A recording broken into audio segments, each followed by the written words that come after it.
Hello friends, आज मैं आपके साथ नंदा देवी मेले के बारे में कुछ जानकारी शेयर करने जा रही हूँ।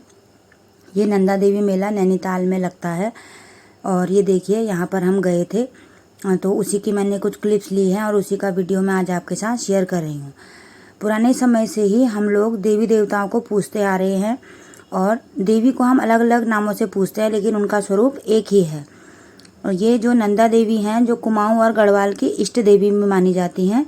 और आज मैं इनके बारे में आपको उनके पैदा होने से और उनके विवाह तक की पूरी जानकारी आपके साथ शेयर करूंगी और नैनीताल के कुछ ब्यूटीफुल व्यू भी मैं आज आपके साथ शेयर करूंगी। आप स्टोरी सुनते रहिए और नैनीताल का इस ब्यूटीफुल व्यू का जो है आनंद लेते रहिए।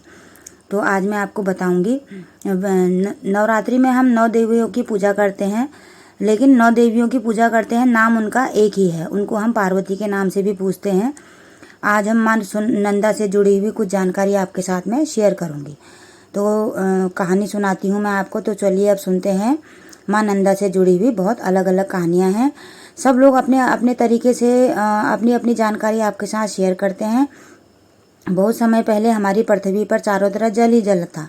चारों तरफ जल ही जल था। तो जब सती का जन्म हुआ तो आदिशक्ति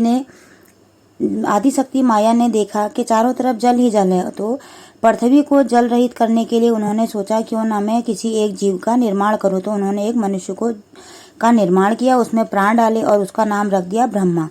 और अब वो ब्रह्मा से बोली क्यों ना हम मिलकर सृष्टि की रचना करें। तो ब्रह्मा जी बोले, माँ आपने मुझे अपने तेज से उत्पन्न किया है, तो मैं कैसे आपके साथ संसार को बसा सकता हूँ। फिर भी मैं संसार को बसाने में आपका पूरा सहयोग दूंगा। तो ब्रह्मा जी ने पेड़, पहाड़, पर्वत, इंसान सब बना दिए। उसके बाद माया फिर अकेली हो गई। माया ने सोचा क्यों ना मैं एक जवान का निर्माण और करूं। तो उन्होंने एक जवान का निर्माण किया और उसमें प्राण डाल दिए। उनका नाम रख दिया विष्णु। और उन्होंने विष्णु जी से फिर वही बात कही, क्यों ना हम मिलकर संसार का निर्माण करें।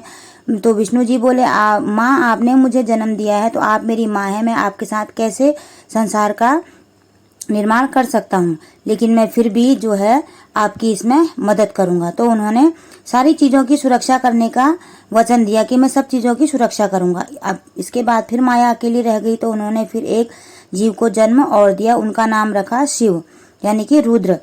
तो जब रुद्र ने उनकी बात सुनी और बोला, माया अब हम इसका एक उपाय निकालते हैं। हम दोनों अपने जीवन को त्याग देते हैं और अगले जीवन में फिर हम पति पत्नी बनकर जो है इस संसार की रक्षा करेंगे। तो जब उन्होंने अपने शरीर को त्यागा तो उनके 2 हिस्से हो गए। एक हिस्सा पहाड़ों पर गिरा और दूसरा हिस्सा निचली घाटियों पर गिर गया।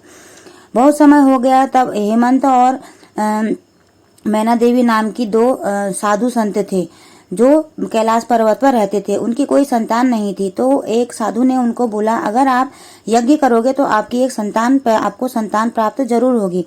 तो उन्होंने यज्ञ किया और उस यज्ञ के बर्तन को धोने के लिए वह नौधारा में चले गए। वहां उन्होंने एक छोटी सी कन्या को देखा। वह कन्या बहुत सुंदर थी और नदी के किनारे खेल रही थी। उसको देखकर हेमंत ने सोचा क्यों ना मेरी भी एक सुंदर सी कन्या हो। ऐसा कहकर वह घर चले गए। घर जाकर उन्होंने अपनी पत्नी मैना देवी को उस कन्या के बारे में बताया। तो नैना देवी अपनी गगरी उठाकर उस कन्या को देखने के लिए गंगा के तट पर चली गई। जब वहां उस कन्या ने मैना देवी को देखा तो उस कन्या ने एक मछली का रूप बनाया और वह नदी के पानी में चली गई। यह देखकर मैना देवी बहुत दुखी हुई, पर उन्होंने अपनी गगरी में पानी भरा और वह मछली जो है गगरी में आ गई और मैना देवी उस गगरी का पानी लेकर अपने घर चली गई। जैसे ही मैना देवी ने उस गगरी से पानी पिया तो वह मछली उनके गर्भ में चली गई और मैना देवी गर्भवती हो गई। अधिक उम्र होने के कारण मैनावती ने बहुत कष्ट सहकर एक सुंदर सी कन्या को जन्म दिया। हेमंत यह देखकर बहुत खुश हो गए और उन्होंने अपनी कन्या का नामकरण श्री वशिष्ठ से करवाया। उनको बुलाया, उनका नामकरण किया अपनी कन्या का और भव्य भंडारा कराया और ऋषि ने उस कन्या का नाम नंदा रख दिया। 11वें दिन से ही नंदा बोलने लगी और वह कहने लगी, मेरा नाम गौरा है और मैं शिव से विवाह करूंगी। 12 साल होने पर मैना देवी और हेमंत ने सोचा क्यों ना हम अपनी कन्या का विवाह कर दें, क्योंकि उस समय पुराने समय में छोटी उम्र में ही विवाह कर दिया जाता था। तो मैना देवी और हेमंत जो है वर ढूंढने लगे। बहुत समय ढूंढने के बाद उनको कोई वर ऐसा नहीं मिला। तभी जो है नारद जी कैलाश पर्वत पर गए और वहां पर जो है शिव जी भगवान जो है अपनी साधना में जो है मग्न थे। तो नारद जी ने शिव जी, जैसे ही शिव जी नारद जी को भिक्षा देने लगे तो नारद जी ने बोला, मैं आपसे भिक्षा नहीं लूंगा, आपका अभी विवाह नहीं हुआ है।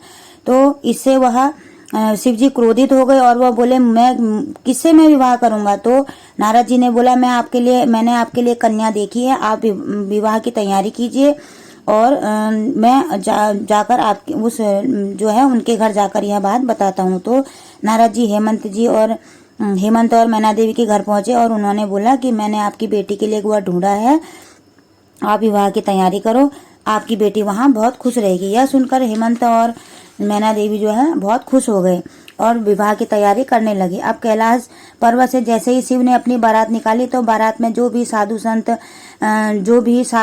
जो है भूत पिशाच सब उसमें शामिल हो गए। और जैसे ही बारात लेकर वह हेमंत जी के घर पहुंचे तो मैना देवी ने देखा कि शिव जी का इतना भयानक रूप, पूरा शरीर में भस्म लगाए हुए और जो है बागंबर शरीर में पहने हुए, हाथ में डमरू त्रिशूल लिए हुए, वह बहुत दुखी हुई और उन्होंने नारद जी से बोला, आपने मेरे कन्या के लिए ऐसा ही वर ढूंढा और आपको कोई वर नहीं मिला।